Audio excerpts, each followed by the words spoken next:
What's good, everybody? Welcome back to the channel. My name is NONPFIXION. This is my co-host, Zach, and this is RealFansSports, and this is our slight discussion about the Western Conference Finals and the play-in tournament that's almost complete.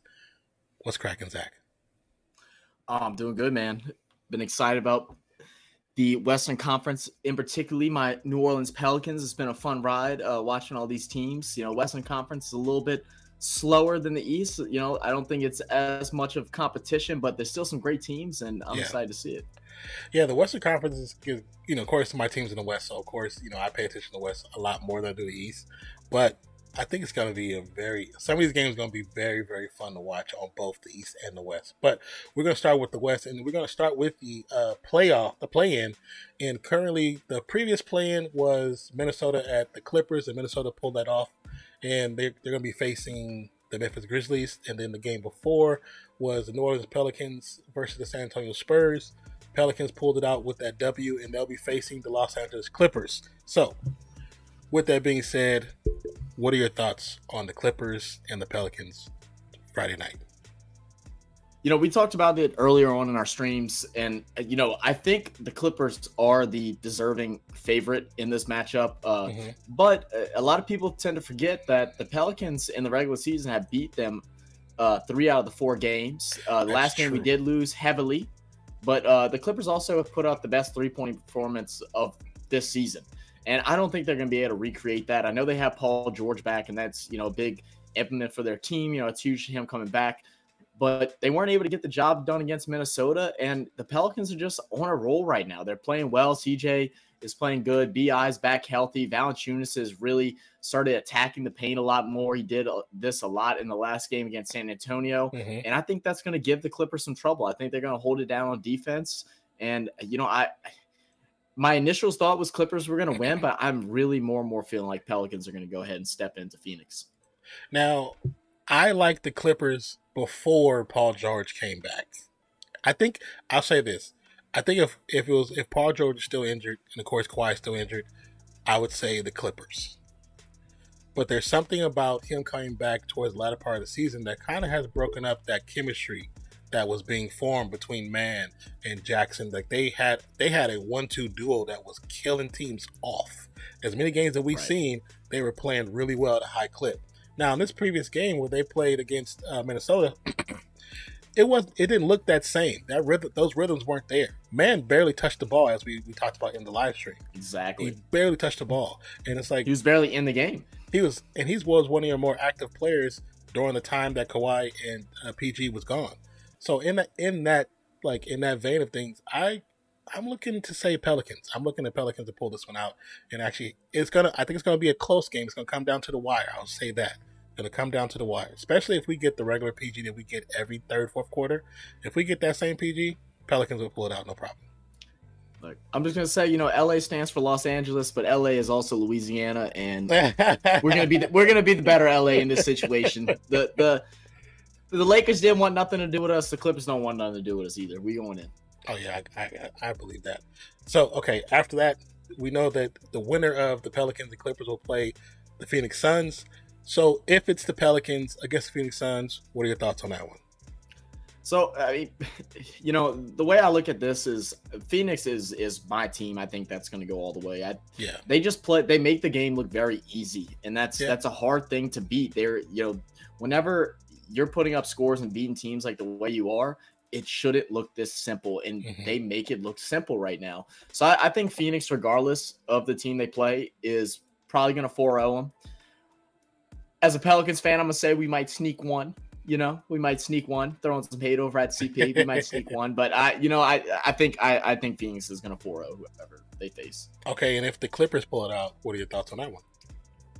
I'm thinking it's even easier 4-0. You think it's even easier?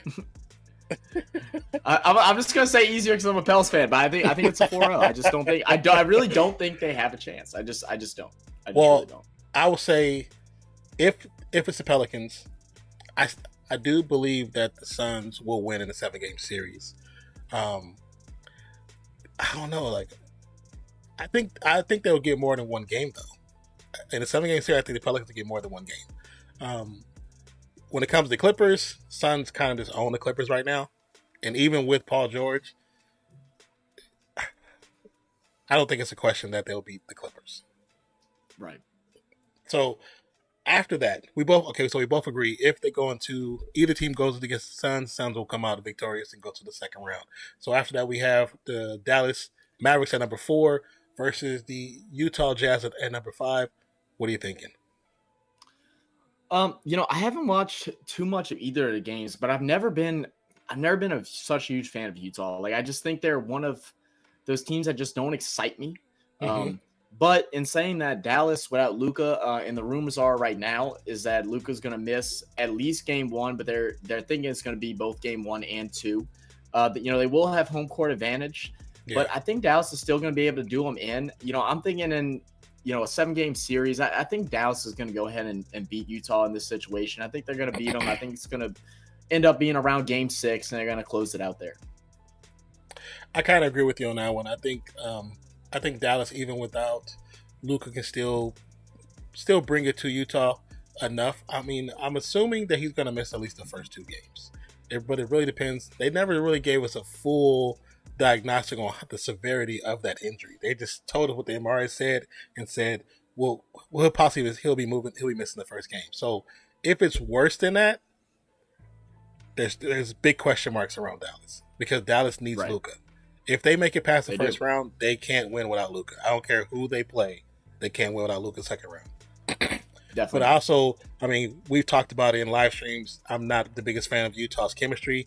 I think there's an issue there. I mean, we talked about how their 2 biggest stars rarely even pass the ball to each other, less than 2 times a game. So there's an obvious issue in Utah that no one's talking about. All the big talking heads are not talking about this. So chemistry-wise, I don't see them pulling off against anybody. I think Pelicans beat them. That's how I feel about Utah's chemistry. I think everybody beats them.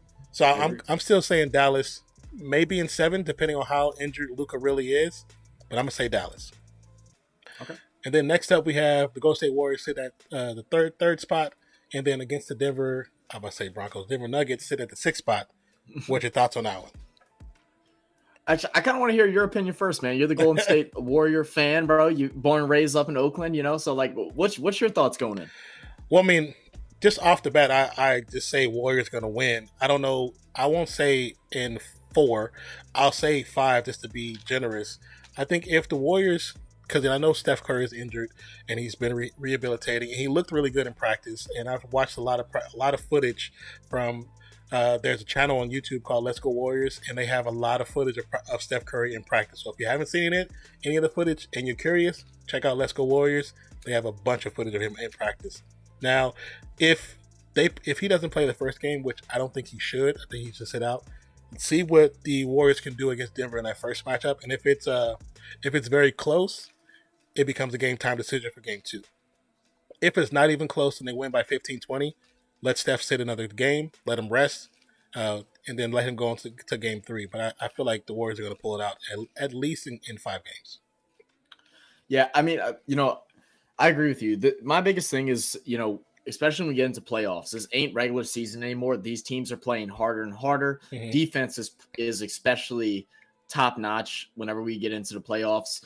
And, when you have a player that's coming fresh off an injury, even though he is looking good, I think it is smart to sit him. And I think sitting him really for 2 games and making sure he's 100%. I know he wants to play. I know he said he's ready. Yeah. But, if you got to think long term, they're playing games like non-stop. There's games every day of the week. And, giving him that rest to get fully recovered and make sure everything's flowing and not getting re-injured is going to be important because, Golden State has a good team. They got some good youth. They finally got all their main guys back for the most part. And, I want to see them make a big run here.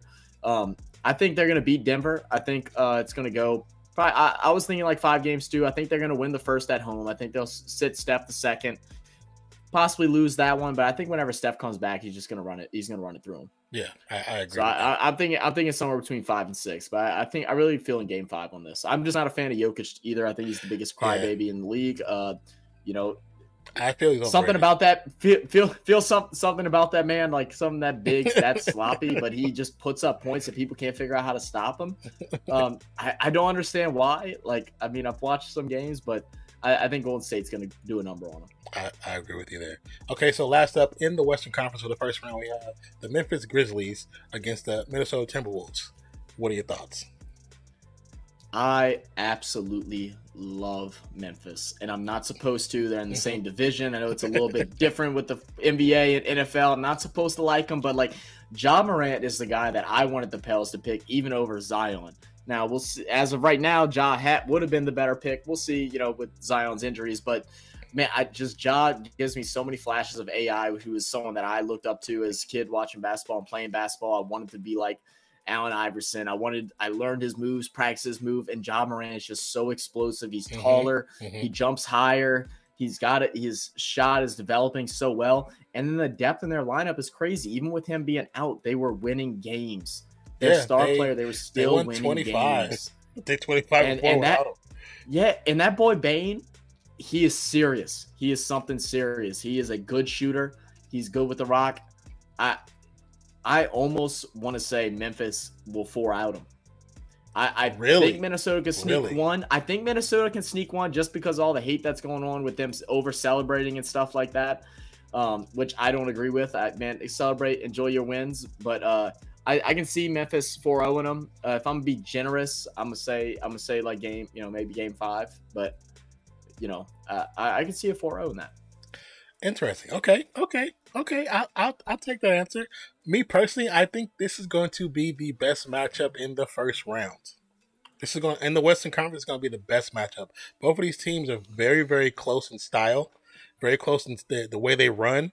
They're very, very close. So I feel like this could be one of the ones that goes 7 early. I think it's a good possibility. Okay. And the fact that Minnesota won that game when they celebrated the way they did, I think you should. When you get over a hump, when you haven't been to the playoffs in over 8-9 years, you should celebrate. You should be happy that you won that game. And for all those talking heads that laughed at him, made fun of him, all those tweets, personally, I throw the middle finger to y'all, because the reason you don't feel that way is the reason why you're at home now and not in the playoffs. Right. I mean, go look. If you want to see what sums up my opinion on this perfectly, is go check out JJ Redick's post. He's putting it all over. They've been talking about it and what he said in his response to everybody. Don't get me wrong, I got a nice little chuckle off of them playing "We Are the Champions" over Pat Bev jumping on the score tape. It was funny, but I don't think it's right to make fun of, man. You should. It's sports. You should celebrate every win, man. You celebrate every win. I agree. I mean, I wholeheartedly agree with that. I think that when the day you stop celebrating is the day you stop caring, and when the day you stop caring is the day you should be retiring. You should not be there anymore. So exactly, and the players, the ones that are sending out the tweets are the ones who've had championships. I mean, specifically one LeBron, he was laughing, but you're the one crying on the Warriors floor when you won your championship.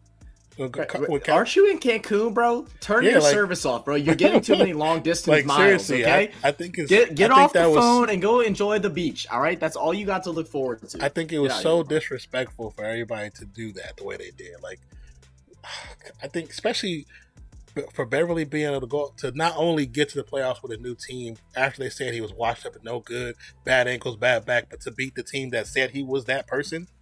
It's huge. That's emotional. That's story building. That's a story that you can't just write on your own normally. That it happened in front of us. So accept it. And take the story.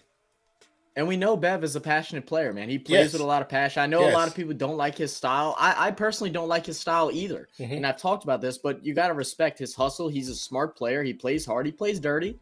Yeah. I don't like all of it. He's admitted to it. At the same time, he's passionate. He's passionate on wins. He's passionate on losses. That's someone that you want on your squad. So, I mean, if you're a Minnesota fan, you love Patrick Beverley, and everybody else, a fan of any other team, hates his guts, and as they should. As they should. Yeah. Okay, so there's the Western Conference at a glance, which will be officially starting this Saturday. The last games of the play-in will be Friday, which will be April 15th. So with that being said, I hope you guys enjoyed this video. Please, in the comments below, let us know what are your thoughts, and then we'll also try to remember to put a timestamp so you know where each playoff game is, and so you can skip to the game that interests you the most. My name is NONPFIXION. This is my co-host Levels. This has been another production for RealFansSports, and we appreciate you guys. We love you guys. We'll catch you on the next one. Peace, love, and we out, y'all. Have a great night. See y'all.